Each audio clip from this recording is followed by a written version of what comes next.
Gracias, muy buenas noches. Muy querido don Alberto Balleres, presidente de la Junta de Gobierno del Instituto, muchísimas gracias por sus palabras, don Alberto. Mi querido doctor Arturo Fernández, rector del ITAM, del Instituto Tecnológico Autónomo de México.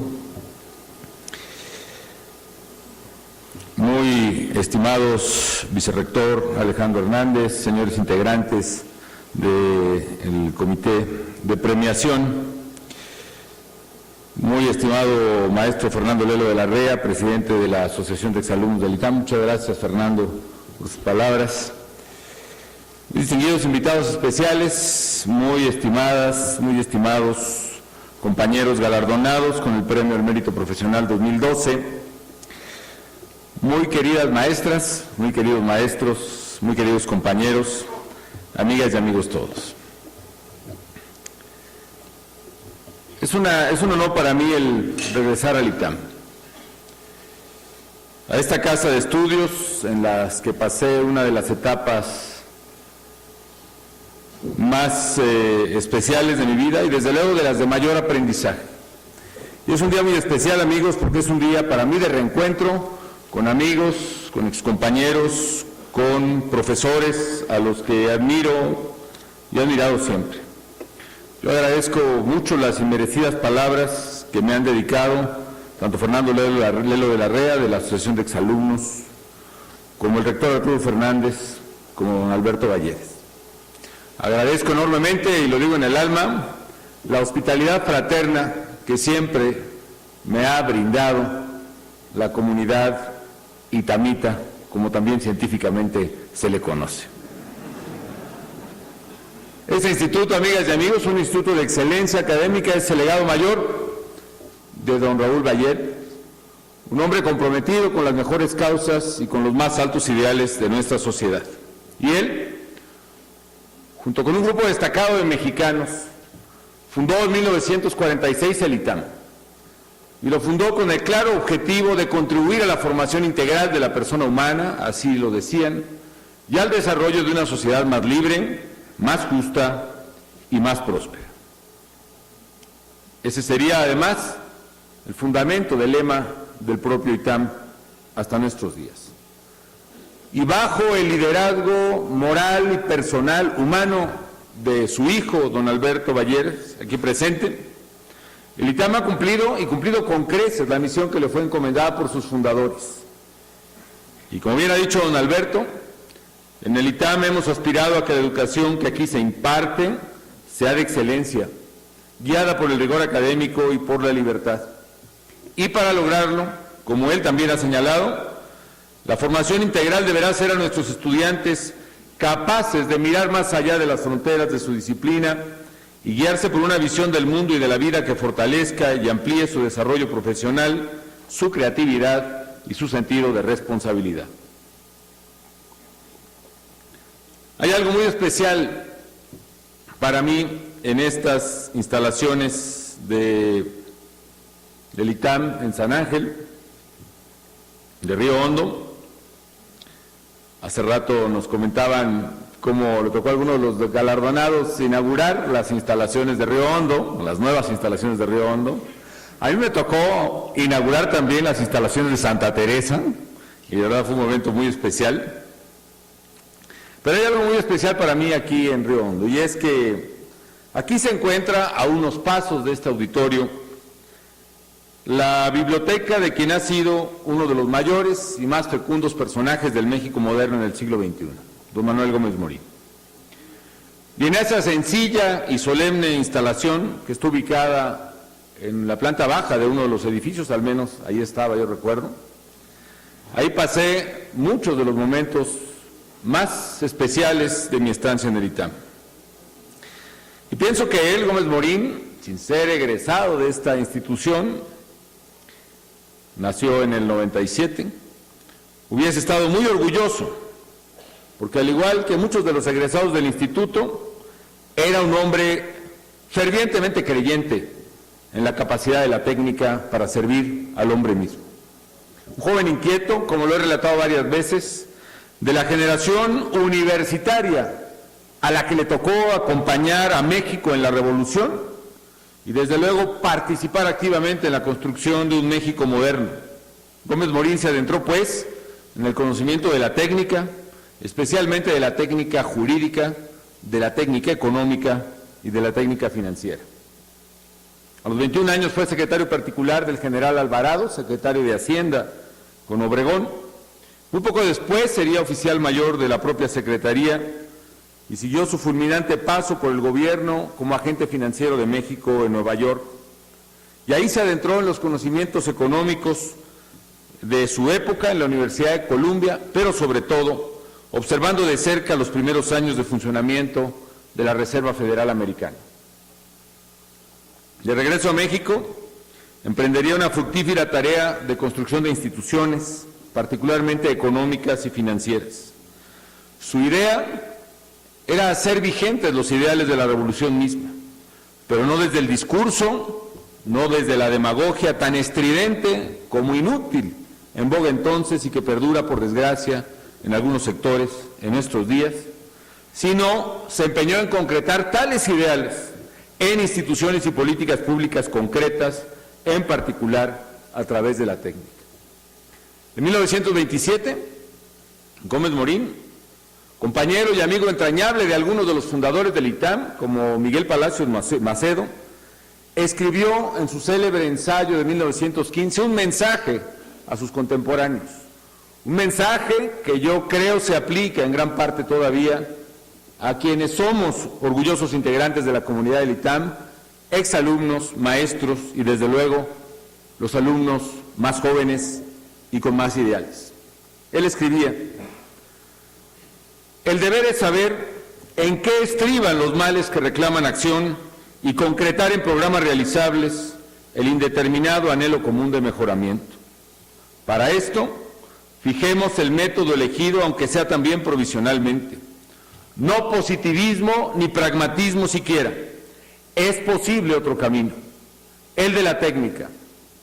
Técnica que no quiere decir ciencia, que la supone, pero a la vez la supera realizándola subordinada a un criterio moral, a un ideal humano. Técnica que no es tampoco positivismo, que conoce y postula otros valores para el conocimiento y para la vida, y sabe la honda unidad que existe entre todas las manifestaciones del espíritu. Dominio, por último, de los medios para la acción. Pericia en el procedimiento que haya de seguirse para transformar los hechos según el tipo que proporcione el propósito perseguido. Y si este visionario sabía que México requería instituciones y para lograrlas había que poner la técnica al servicio de la patria, se empeñó en ello. Y si la revolución había proclamado que la tierra fuera para el que la trabaja, Gómez Morín bien sabía que no bastaba tierra para el campesino, sino que el campesino reivindicado necesitaba también crédito y necesitaba asesoría. Y por eso redactó la ley orgánica y fundó el Banco de Crédito Agrícola en México y escribió en aquel tiempo un ensayo impecable sobre el crédito agrícola. Y sabía que no bastaba que el municipio fuera libre como la revolución pregonaba, sino que tuviera crédito y asistencia técnica. Y también redactó entonces la ley orgánica y fundó el Banco Nacional Hipotecario y de Obras Públicas, el actual Banobras, que tuve el privilegio de dirigir. Un banco además fondeado con las primeras cédulas hipotecarias diseñadas por él en toda América Latina. Y la reconstrucción económica, como titular del Colegio de México a ese periodo de nuestro país, que tuviera como eje central un banco que fuera precisamente el Banco de México, cuya ley también redactó a petición del ministro Pani y presidió su primer consejo. No tiene caso hablar ahora de lo que ocurrió después con tales instituciones. El punto es que entendió finalmente que la bandera que faltaba por cristalizar de la revolución era la más importante y era la del sufragio efectivo. Entonces se unió vigorosamente a la campaña de Vasconcelos, sería algo así como su coordinador de campaña, su recaudador de fondos y además el redactor de su metafísica, y unos años más tarde concretaría el anhelo de construcción de un movimiento cívico permanente y organizado a través de un partido político. Mi punto esta noche, amigas y amigos, compañeros, es el énfasis que une a Gómez Morín con el espíritu del ITAM del 46 y del 2012. El énfasis de la técnica al servicio de México, la técnica al servicio del hombre, como reza, por cierto, el lema de una institución muy apreciada por los mexicanos como es el Politécnico Nacional. Y eso, amigas y amigos, fue lo que yo busqué y lo que afortunadamente encontré en esta nuestra querida alma mater cuando ingresé a cursar la maestría en Economía. Respuestas técnicas, soluciones técnicas, alternativas técnicas a los problemas acuciantes de nuestro querido México. Y quiero decirles, amigas y amigos, que me enorgullece profundamente ser parte del ITAM. Comparto con ustedes la admiración y la fe profunda en el valor de la libertad humana, en particular el valor y la fuerza de la libertad económica y la libertad política.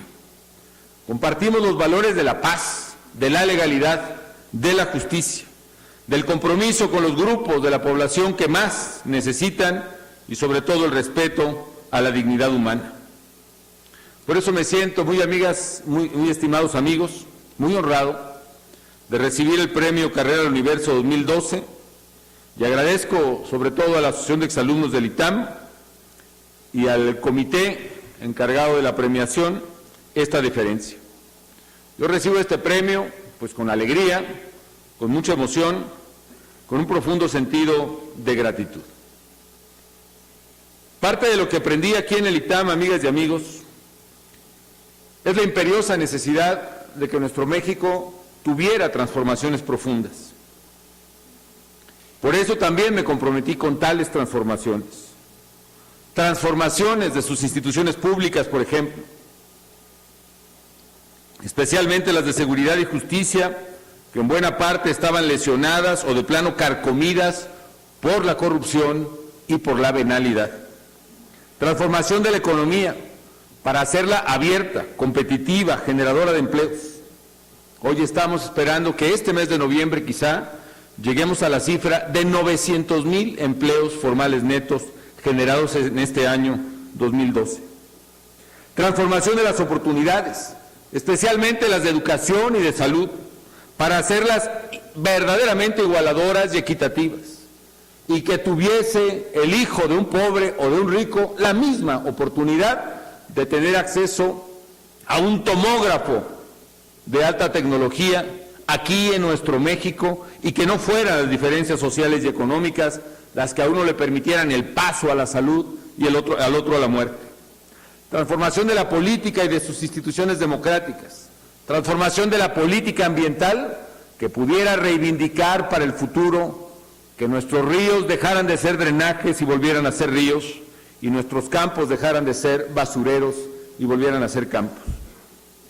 Transformación del rol vivido en México para que nuestro querido país fuera, como está llamado a ser, una voz clara y determinante en un mundo que requiere precisamente afirmaciones claras y determinantes. Y por eso partí también de la premisa de que el gobierno debía ser uno que enfrentara y que no rehuyera los problemas, que no ocultara sus dramáticas aristas, desde luego, que no las echara bajo la alfombra. Un gobierno que no se arredrara ante los retos del país, algunos largamente desatendidos, sino que se decidiera a hacer los cambios que se necesitaban con todos los riesgos y con todos los costos que tales cambios implicaban.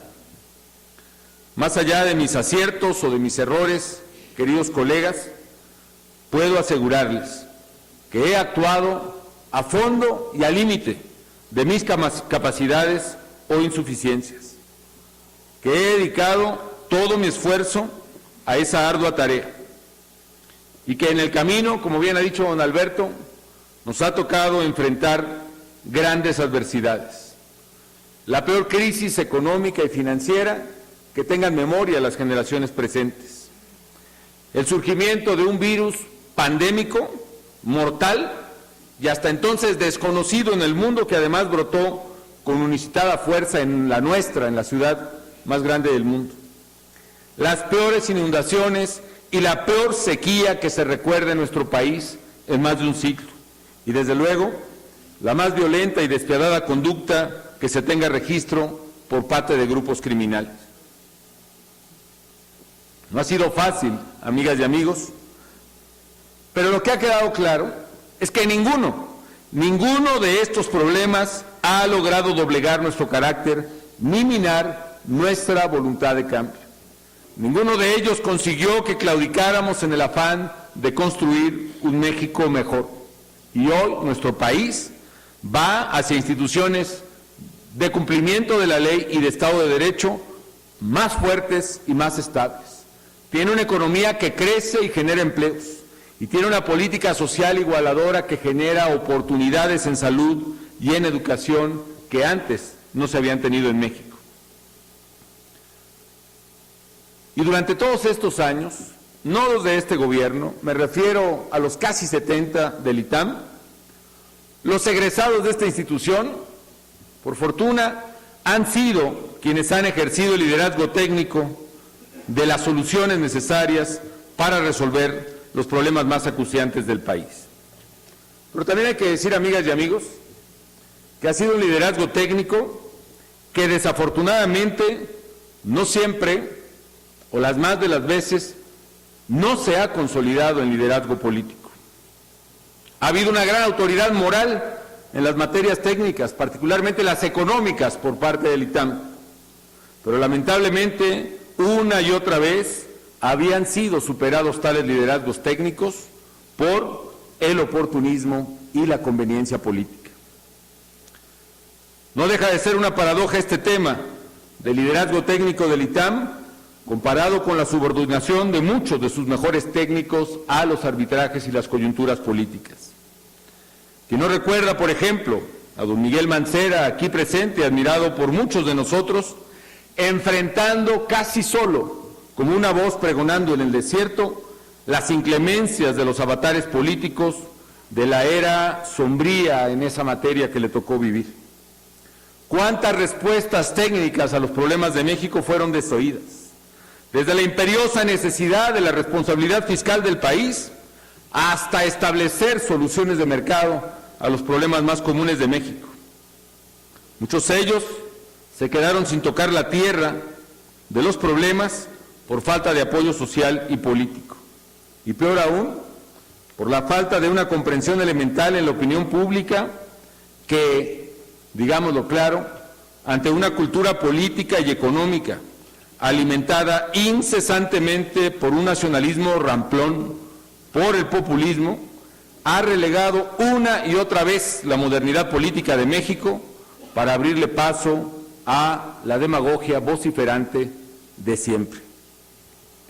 La técnica también, amigas y amigos, falla, y falla especialmente, por otra parte, por su incapacidad de comprender al hombre como tal.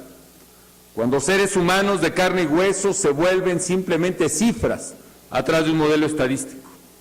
Cuando falta la sensibilidad humana y cuando la técnica, en lugar de servir al hombre, pretende que el hombre sirva el dictado riguroso de la técnica.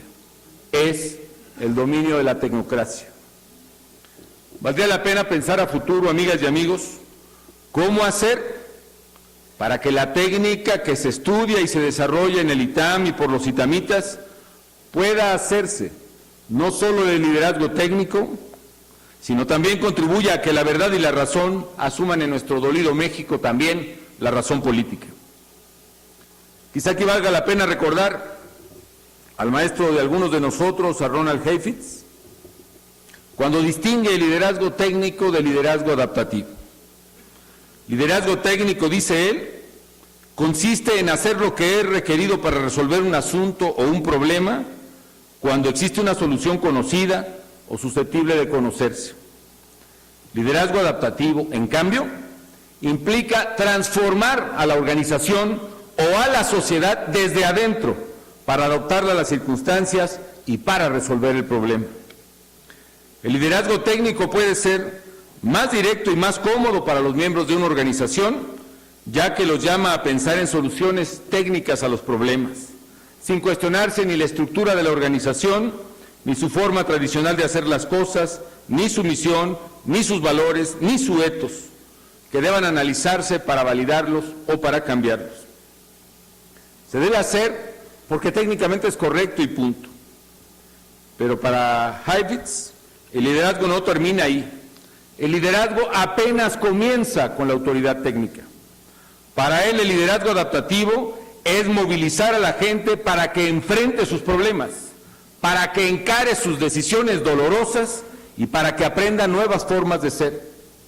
Este liderazgo implica riesgos, porque requiere experimentación, dice él, requiere el descubrimiento de un nuevo conocimiento y varios ajustes en toda la organización y en toda la sociedad, porque solo cambiando actitudes y valores y conductas, sus integrantes podrán adaptarse a un nuevo ambiente y mantener la capacidad de cambio todo el tiempo. En otras palabras, amigas y amigos, no basta conocer al mayor grado de perfección posible, como en el ITAM se hace, cuál es la solución técnica a los problemas de México. Se requiere que asumamos el riesgo de transformar a la sociedad mexicana para que asuma como suyos los problemas y asuma también como suyas las soluciones técnicas que pueden ponerle remedio. ¿Y cómo acercar el liderazgo técnico al liderazgo adaptativo? ¿Cómo acercar la economía a la política? ¿Cómo acercar las matemáticas a la ética? ¿Cómo acercar la negociación al cálculo diferencial? ¿Cómo aproximar lo razonable a la gente que tiene hambre, que tiene miedo y que tiene necesidades? ¿Cómo hacer aceptable lo que, a pesar de ser necesario, se presenta como claramente impopular? Este es el verdadero dilema de quien tiene la técnica en las manos, pero que debe ponerla al servicio del hombre. Y hay ahí un esbozo de lo que para muchos es un conflicto irreconciliable, el conflicto entre técnica y política, y sus deformaciones extremas, la tecnocracia por un lado y el populismo por otro. Y sin embargo, aquí en el ITAM también aprendimos que hay una respuesta que concilia política y técnica, liderazgo político fundado en la técnica y al servicio del hombre. ¿Cómo hacer, amigas y amigos? Una manera de hacerlo es no ignorar lo que la ciencia nos dice y no ignorar lo que la sociedad nos exige. Es combinar precisamente el conocimiento y la pasión por resolver los problemas de México. Y es también integrar equipos formados en la excelencia académica de esta institución.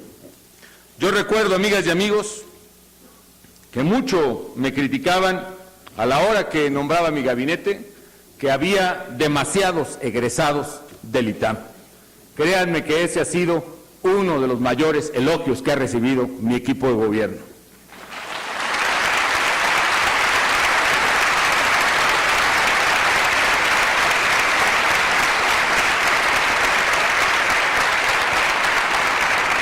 Yo me precio, amigas y amigos, de ser egresado del ITAM, de ser presidente de la República itamita, y me precio también de haber nombrado el mayor número de secretarios de Estado, de subsecretarios y de directores egresados del ITAM, en todas las áreas, en la política, en la educación, en la salud, en lo social, en lo económico. Siempre hubo ahí en mi gobierno un alma libre y una mexicana o un mexicano responsable, formado en el ITAM y al frente de las más delicadas tareas de México.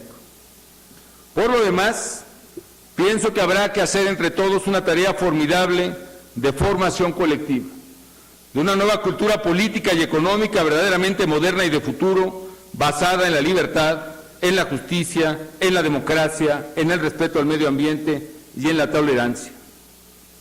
Hay que hacer que México, es decir, las mexicanas y los mexicanos de carne y hueso, podamos entender la gravedad de nuestros problemas, desterrar los mitos de quienes, redentores de palabra, ofrecen soluciones sin esfuerzos y remedios sin costos.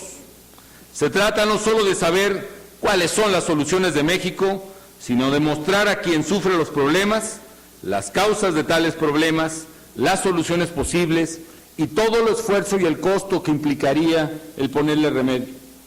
Se trata de formar a México en una nueva cultura política y económica, donde la sociedad no solo sea derechohabiente, sino también responsable de cumplir sus deberes con los demás, con la sociedad y con la patria misma. Una sociedad donde se conozcan y se enfrenten los intereses de grupos, sí, que frenan la competencia política y la competencia económica, pero también donde se destierre la falsa idea de que todo se explica por la perversidad de las mafias. Un México donde cuente también las políticas, las señales económicas, el comportamiento y las expectativas racionales de consumidores y de votantes. Un México donde se asuma sin cortapisas que solo puede haber convivencia pacífica en el orden y solo puede haber desarrollo en el respeto a la ley y solo puede haber prosperidad económica en la certidumbre jurídica. Un México que asuma que la sociedad y su iniciativa son la más viva fuente de mejoramiento social y que no sea más víctima de sus prejuicios ni le tema a sacudir sus atavismos nuestro querido México. Una palabra más para terminar. Habrá también que preservar, amigas y amigos, como con una máxima prioridad, el espíritu democrático y la realidad plural del país. La libertad, que no solo es de cátedra, sino de expresión y de opinión, que ha regido la vida del ITAM y de la que hablaba precisamente don Alberto Valleres. Y recordar también, que vale la pena hacerlo, que a quienes nos tocó luchar, y a quienes nos tocó luchar en serio, no de papel, contra el autoritarismo, cuando el gobierno era el autoritario, no se nos olvida el rostro de la intolerancia. Es un rostro que México no debe olvidar jamás. ¿Y qué diferencia hay entre un gobernante autoritario que para silenciar a una bloguera disidente la encarcela, como ocurrió esta semana en Cuba, y entre quien a gritos o insultos evita que otro opine y exponga y discrepe de él en sus ideas y en sus propuestas? La única diferencia, amigas y amigos, quizá, es que el primero tiene el poder y el segundo busca tenerlo. Pero en el fondo, el espíritu intolerante y arbitrario es exactamente el mismo. Aquí, amigos y compañeros, aprendimos a hablar con franqueza y también con respeto, a discrepar en nuestros puntos de vista plurales expresados siempre en el ITAM, pero también estar dispuestos a admitir la verdad del otro y las limitaciones de la afirmación propia. Pienso que la demagogia de los prejuicios que han atrapado a México durante décadas y quizás siglos se ha escondido siempre en un espíritu intolerante, ese que dice, solo yo tengo la razón y en consecuencia tú no tienes ni siquiera el derecho a opinar, ni a hablar, ni a exponer, ni a tratar de convencer. Habremos de cuidarnos de ellas, amigas y amigos, porque esa intolerancia es, como siempre, el peor enemigo de la libertad y, en consecuencia, del desarrollo. Queridas maestras y maestros, queridos compañeros, el ITAM es un paradigma de calidad académica. Es claramente una de las mejores, si no es que la mejor institución forjadora de técnicos precisamente en el dominio de las políticas públicas y en el quehacer social. Es paradigma de devoción por el conocimiento, entrega a la formación de nuevas generaciones y participación activa en la solución de problemas del país. Es paradigma sobre todo de libertad, de entendimiento humano e intelectual y de enriquecimiento de la vida pública de la nación. Por su estirpe humanista, por su vocación universal, por sus invaluables aportaciones, el ITAM es ya una parte insustituible del patrimonio educativo y cultural de México. Cada una y cada uno de nosotros compartimos la responsabilidad de contribuir al prestigio y al engrandecimiento de nuestra gran institución. Y la mejor forma de hacerlo es como quería precisamente uno de los nuestros, egresado del instituto, el querido Alonso Lujambio, que fue profesor aquí y que decía, caminando juntos estamos en la tarea de construir un promisorio futuro para las generaciones que vendrán. De mi parte, es cierto, concluye ya mi tarea al frente del gobierno federal, pero no termina mi compromiso con México. Como un ciudadano más, y especialmente como un orgulloso egresado del ITAM, como el primer presidente de la República egresado del ITAM, pero estoy seguro que no el único, como un ciudadano, seguiré sirviendo a la patria apasionadamente hasta el final de mis días, agradecido del privilegio que me ha dado la vida de ser mexicano y de ser alumno de esta gran casa de estudios. Muchísimas gracias.